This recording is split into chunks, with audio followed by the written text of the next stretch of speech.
April 8, 1943. 27,000 feet above Caen, France.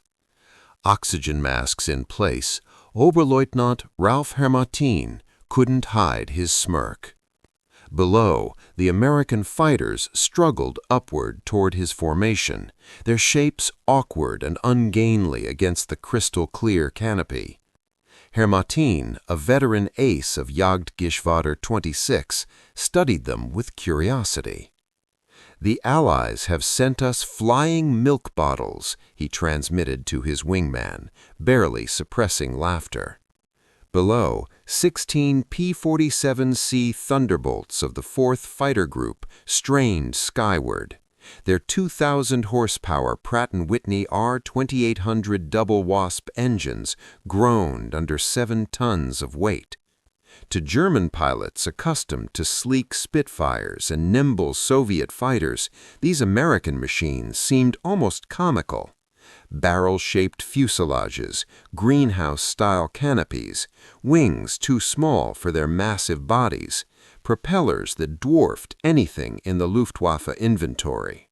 But what Hermatin and his comrades didn't know was that they were witnessing the arrival of a machine that would transform aerial combat. Within 18 months, these flying milk bottles would evolve from objects of derision into instruments of terror. 8 50-caliber Browning machine guns, 3,400 rounds of ammunition, a combined fire rate of 6,000 rounds per minute, enough firepower to shred an aircraft in under 2 seconds. The first encounter that April morning would mark the beginning of a transformation in the skies over Europe. Major Donald Blakesley, commanding the 335th Fighter Squadron, spotted the German formation positioning for attack. A former Eagle Squadron veteran, he understood something his men didn't yet. Survival in the P-47 required abandoning everything they thought they knew about air combat. The Thunderbolt represented a radical departure from conventional fighter design. While German engineers built lightweight interceptors for climb and turn performance, Republic Aviation had created a high-altitude juggernaut. Mass, power, firepower, and an attitude that would rewrite the rules of war in the air. Among the 56 American pilots that morning were men who would become legends, future aces, men whose names would strike fear into the hearts of the Luftwaffe pilots. But that day, they were novices in a machine no one had yet truly mastered. The Germans had been fighting continuously since 1939, veterans of Poland, France, Britain, and Russia. The Americans? 0 combat days. This story is about how industrial logic defeated tactical brilliance, how quantity and quality merged into overwhelming superiority, and how the laughter of German pilots would turn into fear when they discovered what 8 Browning machine guns could do at 400 yards. The first missions over France were a trial by fire. American pilots, many of them fresh from training, climbed into the P-47 Thunderbolt with excitement and a healthy dose of fear. Lieutenant Robert S. Johnson, a farm boy from Oklahoma, strapped himself into the cockpit for his first combat sortie. The massive engine roared to life. The plane shook with power, like strapping yourself to a locomotive. "You didn't fly it," he would later recall. "You aimed it. You commanded it." But the sky was unforgiving. German fighters were everywhere. FW-190s, BF-109s, pilots with years of experience hunting over Poland, France, and Russia. The Americans' first challenge was survival. The P-47 could not outturn the Germans. It could not climb as quickly at low altitudes. It could not weave in dogfights like the nimble Focke-Wulfs or Messerschmitts. Many pilots struggled. Some were shot down. Some returned with planes battered but intact. And some discovered a truth about the Thunderbolt. When used correctly, it could defy expectation. Major Hubert Zemke, commander of the 56th Fighter Group, quickly realized that pilots had to change their mindset. "Do not turn with them," he instructed. "Do not fight their fight. Let them chase you into a trap of speed, altitude, and firepower." The early encounters were both horrifying and revealing. German pilots reported, "The new American fighter is meat for the slaughter. It flies like a truck, turns like a freight train, and climbs like a pregnant cow." The Americans laughed at first. No one else could. They were terrified. But the learning curve was brutal and effective. Every sortie taught pilots to climb higher, dive faster, and concentrate firepower. Lieutenant Johnson's first encounters illustrated the Thunderbolt's resilience. His plane absorbed hits that would have destroyed any other fighter. Cannon shells tore through the fuselage. Bullets shattered the canopy. Engine components were shredded. And yet, the P-47 continued flying. German intelligence could not believe it. Multiple pilots reported planes returning from combat riddled with holes, yet fully operational. Even the RAF, watching from Spitfires, joked about the flying milk bottles with their long noses and barrel-shaped fuselages. But they quietly took notes. The Americans were discovering something the British had learned years earlier. This plane was tough, unbelievably tough. Meanwhile, Republic Aviation had been preparing for this very moment since June 1940. Alexander Kartveli, the chief designer, had been tasked with building a high-altitude interceptor. What he created was not just an interceptor, it was a monster. Massive, powerful, a machine that could climb to the stratosphere, dive like a meteor, and absorb damage like no other aircraft in the sky. Test pilots initially feared it. The XP-47B prototype had a turbo supercharger that ran through the fuselage, giving it a nearly pregnant appearance. "This thing actually flies?" they asked. And fly it did, better than anything at altitude. The Pratt & Whitney R2800 double wasp engine delivered 2,000 horsepower, maintaining full power at 27,000 feet, where German planes gasped for oxygen. But the plane came with risks. Training accidents were common. Pilots were killed learning its quirks. The P-47 killed more Americans in training than the Luftwaffe did in the first months of combat. Yet those who mastered it discovered extraordinary capabilities. Johnson described it. "The power was unbelievable. You didn't just fly it, you dominated it." The first combat missions confirmed the Germans' prejudices, but also revealed their fatal miscalculation. While the P-47 could not turn or climb well at low altitudes, it could soak punishment and strike back with devastating firepower. One German report summarized the early encounters perfectly. "Our boys are calling them Indiana, fat targets pretending to be warriors." Dismissive, but then alarmed. Despite the setbacks, American pilots were learning. They learned to avoid turning fights, to exploit dives, to concentrate fire at the right moment. Major Blakesley, Johnson, Maharin, and Gabreski began experimenting with altitude, speed, and precision. The Thunderbolt was a new kind of fighter, one that required a new kind of pilot.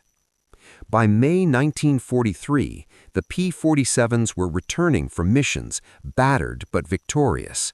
Planes riddled with bullet holes, cannons damaged, engines smoking, yet they had survived. The Germans noticed. Luftwaffe intelligence was puzzled and disturbed. Reports flooded headquarters. Planes that should have been destroyed were returning intact. The Americans had discovered the Thunderbolt's secret. Its mass, armor, and firepower could turn a disadvantage into a weapon. Every surviving pilot became a legend. Every machine that returned, scarred but unbowed, proved the plane's durability and lethality. The initial ridicule faded. Laughter turned to caution, and caution would soon turn to fear. The American novices were no longer just learning to fly, they were learning to fight in a machine that could survive the impossible and destroy the enemy in seconds. And above all, they were learning the first rule of surviving combat in the P-47. Do not turn with them, climb, dive, and fire. Let the Thunderbolt do the talking. The Germans thought they had nothing to fear.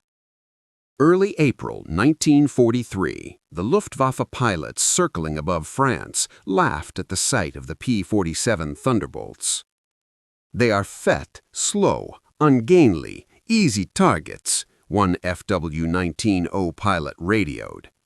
The first missions seemed to confirm that prejudice. The P-47s couldn't outturn the Focke-Wulfs. They struggled to climb as fast as the Bf-109s at medium altitudes. Dogfights at low levels looked like a mismatch in favor of the Luftwaffe. Headman Yusuf Priller, commander of Jagdgeschwader 26, Jagdgeschwader 26, filed a report after the first engagement. "The new American fighter is meat for the slaughter. It flies like a truck, turns like a freight train, and climbs like a pregnant cow. Our boys are calling them Indiana, fat targets pretending to be warriors." The statistics seemed to confirm German confidence. In the first month of operations, the Americans lost 14 P-47s for only 3 confirmed German kills. Even the RAF, watching from Spitfires, quietly noted the American struggle. Some British pilots joked, "The best evasive maneuver in a P-47 is to unstrap and run around the cockpit." But German intelligence missed something critical. The planes that returned, though battered and riddled with bullet holes, had absorbed punishment unimaginable in other aircraft. One P-47 came back with 21 cannon holes and over 100 machine gun strikes. Damage that would have destroyed a Messerschmitt or Spitfire simply didn't stop the Thunderbolt. Its massive radial engine lacked vulnerable coolant systems. Direct hits that would have killed any other plane were shrugged off. And when P-47 pilots got their guns on target, the results were catastrophic. The combined firepower of 8.5 caliber Browning machine guns created a convergence zone of destruction unlike anything German pilots had ever faced. The Americans had discovered what the Germans had not yet realized. This was a new kind of fighter. While the FW-190 and Bf-109 relied on agility and tactical skill, the P-47 relied on mass, armor, speed, and overwhelming firepower. The first real shock came on June 26, 1943, over Lazo, France. Second Lieutenant Robert S. Johnson of the 61st Fighter Squadron faced 16 FW-190s from Jagdgeschwader 26, led by Hauptmann Wilhelm Ferdinand Galland, younger brother of the famous Adolf Galland. The Germans executed a perfect ambush, diving from the sun. Johnson's plane took catastrophic damage in seconds. Canopy shattered, engine cowling torn away, hydraulic fluid spraying, fire erupting behind the instrument panel. Johnson himself was wounded. He tried to bail out, but the canopy was jammed. A shell had welded it shut. He was trapped. And yet, the P-47 continued flying. A lone FW-190 discovered the crippled plane and attacked again. 20mm cannon, machine guns, multiple passes. Still, the Thunderbolt held together. Johnson limped the plane all the way back to England. The crew chief stopped counting bullet holes after reaching 200. One cannon shell had exploded inches from Johnson's head. Another detonated against the armor plate behind his seat. The engine had taken direct hits. 3 of 4 main longerons were shot through. Yet, it had returned home. German intelligence initially refused to believe the reports. No aircraft could absorb that much punishment. But multiple witnesses confirmed the impossible. The P-47's resilience sent shockwaves through both air forces. American engineers realized they had underestimated their own creation, and slowly the Luftwaffe began to learn the truth. These planes were not clumsy, slow, or weak. They were unstoppable machines when used correctly. By July 1943, American pilots were learning to exploit the P-47's strengths. Lieutenant Colonel Hubert Zemke, commander of the 56th Fighter Group, discovered through brutal trial and error: do not turn with them. Do not climb with them at low altitude. Use your weight. Use your power. Use your guns. The Thunderbolt's massive weight, once considered a disadvantage, became a weapon. In a dive from 30,000 feet, a P-47 could reach 550 miles per hour, faster than any German fighter. Energy converted into altitude in a zoom climb left pursuing planes helpless. Captain Walker Bard Mahurin developed what became known as the boom and zoom tactic. Pilots called it the Thunderbolt turkey shoot. Instead of traditional dogfights, P-47s climbed high, rolled inverted, and dove on unsuspecting enemies. At the bottom of the dive, the American guns spoke. German pilots who survived described it as facing a wall of lead. Aircraft caught in this convergence pattern didn't fall, they disintegrated. The first months of combat had confirmed German prejudice, but the Thunderbolt was about to rewrite their assumptions entirely. The Republic P-47 Thunderbolt did not come from elegance, it came from panic. June 1940. France was collapsing. German fighters ruled the skies. Inside Republic Aviation's design offices, Chief Engineer Alexander Kartveli received an urgent demand from the U.S. Army Air Forces. They wanted a fighter that could meet the Luftwaffe at high altitude and survive.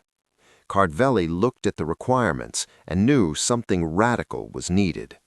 "This aircraft will be a dinosaur," he told his team, "but it will be a dinosaur with good proportions." What emerged shocked everyone. The prototype, XP-47B, first flew on May 6, 1941. At nearly 10,000 pounds empty, it was 65% heavier than the aircraft it replaced. Pilots stared at it in disbelief. "This thing actually flies?" they asked. Yes, it flew. And at altitude, it flew like nothing the world had ever seen. At the heart of the Thunderbolt was the Pratt & Whitney R2800 Double Wasp, an 18-cylinder radial engine producing 2,000 horsepower. But the real magic sat behind the cockpit. A massive turbo supercharger system, driven by exhaust gases, fed compressed air through long ducts running the length of the fuselage. The result? Full engine power at 27 to 30,000 feet, where German fighters struggled to breathe. But the price was weight, and size, and danger. Training accidents were brutal. Between September 1942 and January 1943, the 56th Fighter Group lost 18 pilots and 41 aircraft in training alone. The P-47 ground-looped on landing, torque-rolled on takeoff, dived so fast it entered compressibility, freezing the controls as shock waves formed over the wings. Major Hubert Zemke, the group's commander, hated it at first. "This airplane will kill us before the Germans do," he said. But those who survived training began to understand something extraordinary. Lieutenant Robert S. Johnson, a farm boy from Oklahoma, remembered his first flight. It was like strapping yourself to a locomotive. You didn't fly it, you aimed it. And then came combat.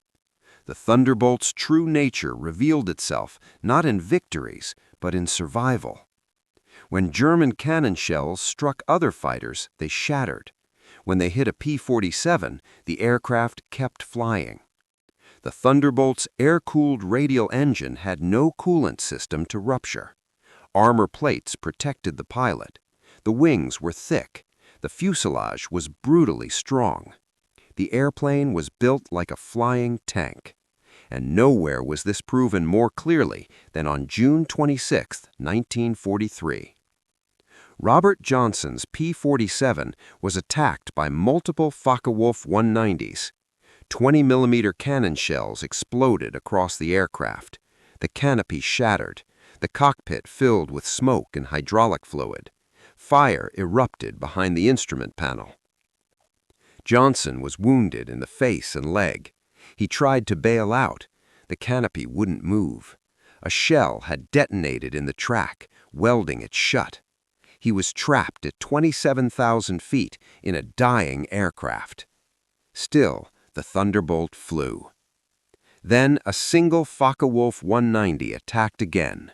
Cannon fire, machine guns, multiple passes. Johnson could not evade. He could only brace behind the armor plate and pray. The Thunderbolt absorbed everything. The German pilot pulled alongside, staring at the wreck. Johnson saw his face clearly, young, blond, stunned. The German fired again. Nothing happened. Finally, out of ammunition, the pilot shook his head, gave a salute, and peeled away. Johnson flew the ruined P-47 back to England. The engine failed as he landed. The ground crew stopped counting bullet holes after 200. 3 main structural beams were shot through. The engine had taken direct hits. 1 shell exploded inches from Johnson's head. Yet the airplane had brought him home. American engineers stared at the wreckage in disbelief. German intelligence refused to believe it. No fighter should survive that. But the Thunderbolt had. And slowly, a terrifying realization spread through the Luftwaffe. This aircraft could not be killed easily. The machine they laughed at was not weak, it was indestructible, and the pilots flying it were beginning to learn how to use it. For weeks, the Luftwaffe believed the Thunderbolt was slow, clumsy, and inferior. They were wrong. The truth revealed itself the moment a P-47 lined up a target and held the trigger down. Unlike German fighters, which relied on short cannon bursts, the Thunderbolt was built for sustained destruction. 8 .50 caliber Browning machine guns, 4 in each wing. Each gun fired more than 700 rounds per minute. Together, they produced a storm of lead unlike anything seen in European skies. At convergence distance, usually 300 yards, all 8 streams of fire met in a killing zone barely 6 feet wide. Anything inside that space didn't just get hit, it was erased. Each P-47 carried 3,400 rounds of ammunition, almost 900 pounds of metal. American industry had solved a problem the Germans could not. While Luftwaffe pilots worried about conserving ammunition, Thunderbolt pilots could fire for over 30 seconds continuously. In air combat, that was an eternity. The ammunition mix was deliberate. Armor-piercing incendiary, armor-piercing incendiary tracer, ball rounds. The first bullets punched through structure. The next ignited fuel and oil. The rest tore the aircraft apart. German pilots were not prepared for this.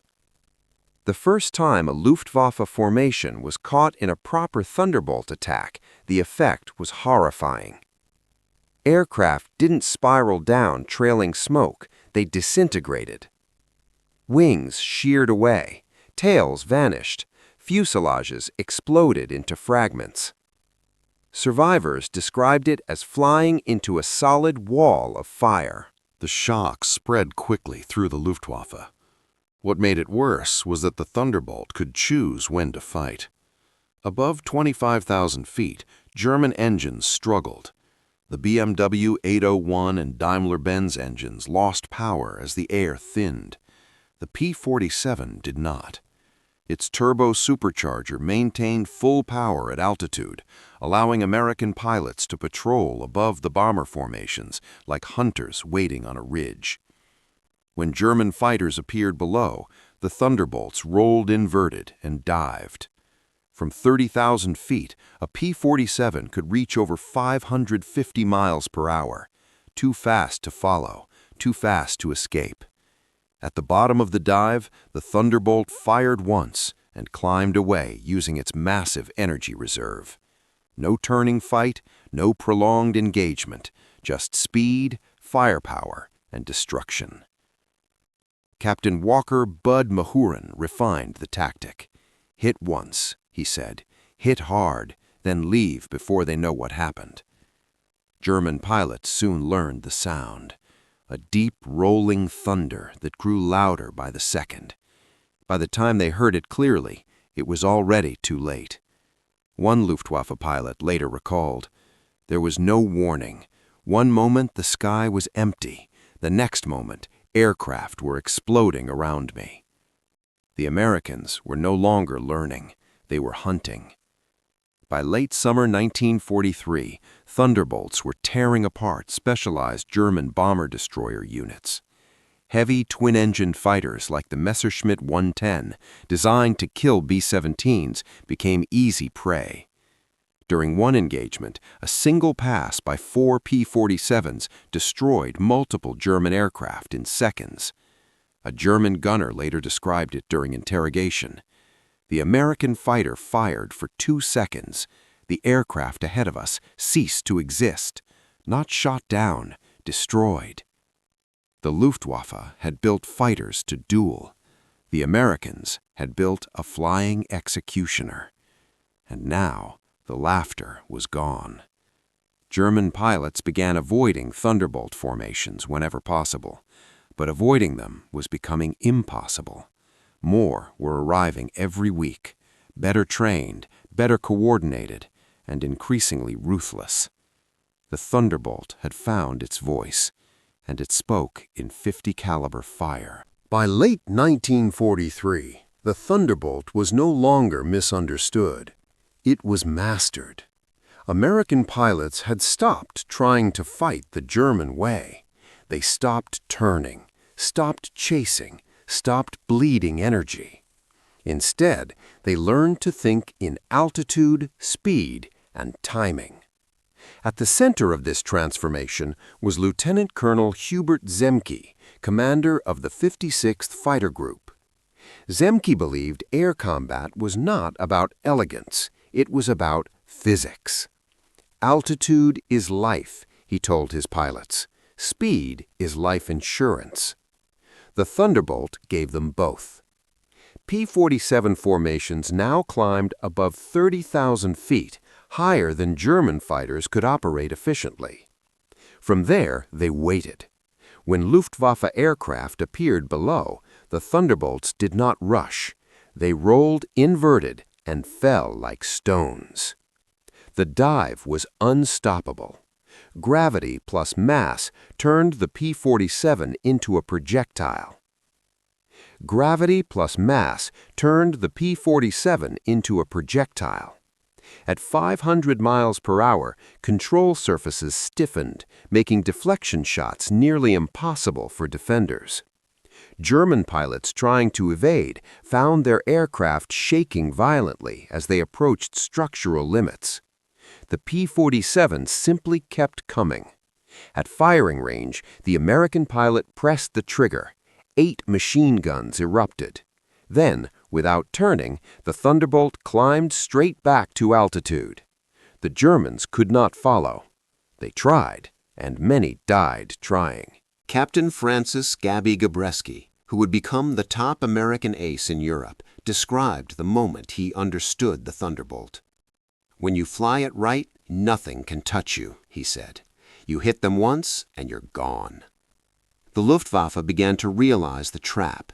Every attack cost them pilots they could not replace. The Americans, backed by massive training pipelines, rotated in fresh airmen. Germany could not. Veterans fell. Replacements arrived with only weeks of training. By autumn 1943, German squadrons were flying with boys barely out of flight school, and now they were facing men who had mastered a flying tank. The psychological impact was devastating.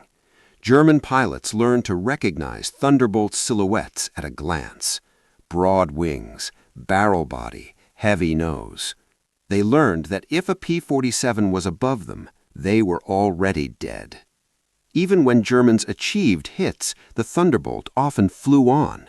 Pilots reported firing cannon shells into P-47s, only to watch them dive away, trailing smoke but alive. Every such encounter chipped away at morale. One Luftwaffe veteran wrote in his diary, "We no longer fight airplanes, we fight factories." By winter, the Thunderbolt had achieved something rare in war. It inspired fear. Not respect, not caution, fear. Ground troops reported a deep, rolling thunder approaching before attacks, the sound of paddle blade propellers biting into thin air. The Germans gave it a name, Donnerschlag, thunderclap. And the Thunderbolt was no longer just a fighter. It was becoming a symbol of something worse, inevitability. But the Luftwaffe still believed it had one advantage, range. The Thunderbolt could not yet escort bombers all the way into Germany, and that window, brief as it was, became their last hope. The Luftwaffe's last advantage was distance. In 1943, the Thunderbolt still could not escort American bombers all the way to their targets deep inside Germany. German pilots clung to this fact like a lifeline. If they could reach the bombers before the escorts, they could still win. But American industry was already closing that gap. By early 1944, Thunderbolts began arriving in England fitted with external fuel tanks, wing tanks, belly tanks, range extended beyond 1,000 miles. And suddenly, the Luftwaffe had nowhere left to hide.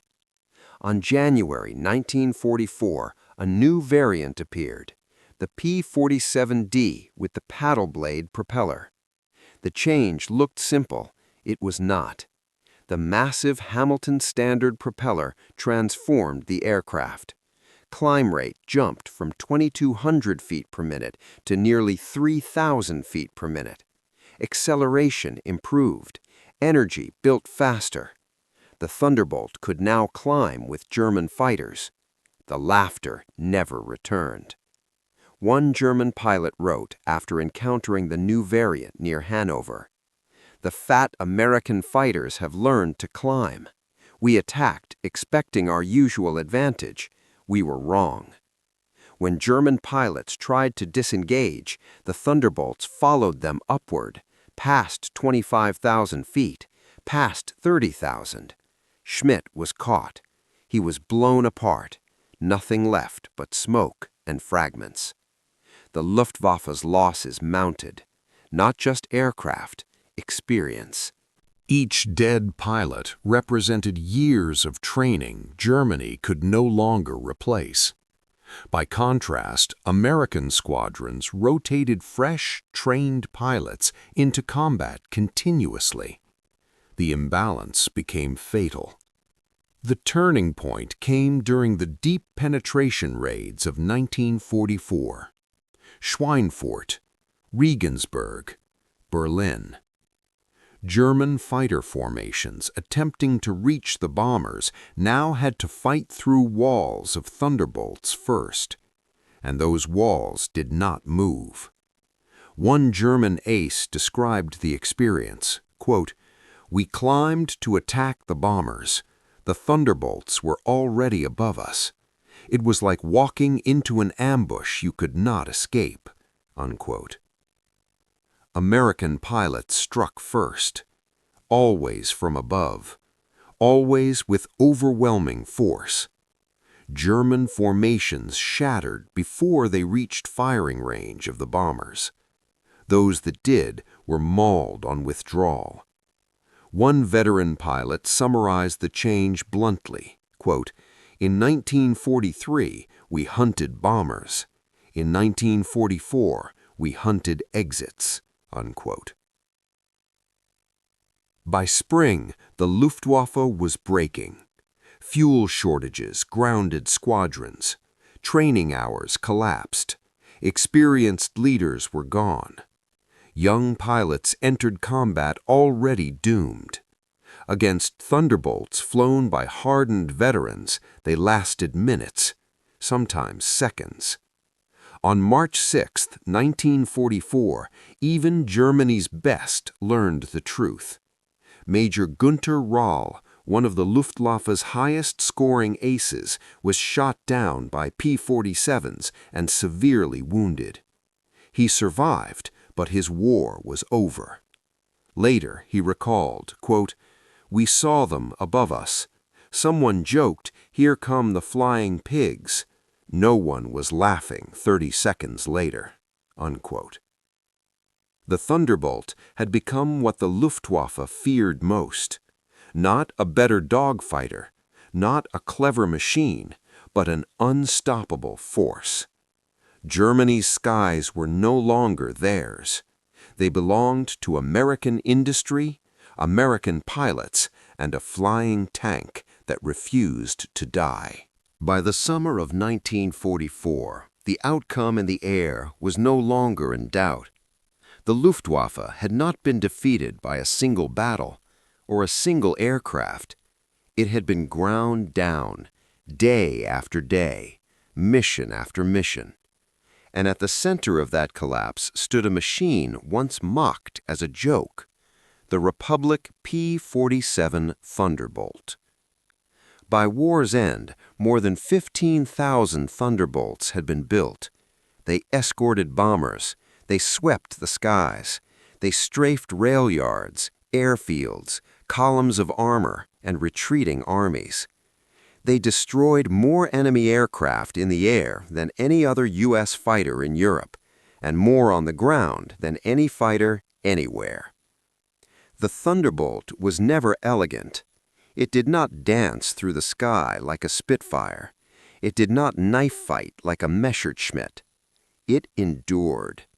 It absorbed punishment. It delivered overwhelming force. It brought pilots home, again and again and again. American pilots trusted it with their lives. German pilots learned to fear it. One Luftwaffe veteran summed it up after the war. If you saw a Thunderbolt above you, the fight was already over. The P-47 proved something larger than itself. It proved that air combat was changing, not toward finesse, but toward energy, firepower, and industrial scale. The Thunderbolt was not built to win duels. It was built to win a war, and it did. By the time Allied troops landed in Normandy, German air power was a shadow of what it once was. The skies belonged to the Allies, not because German pilots lacked skill, but because skill alone could not defeat a system designed for relentless superiority. The Thunderbolt carried that system into combat. 8 machine guns, thousands of rounds, armor, altitude, speed, and pilots who learned to use all of it without mercy. When the war ended, Thunderbolts continued flying in Korea, in Latin America, in air forces around the world. But its greatest legacy remained over Europe, in the empty skies where the Luftwaffe once ruled, in the bombers that reached their targets, in the pilots who came home alive. The milk bottle, the flying tank, the aircraft they laughed at until they destroyed them.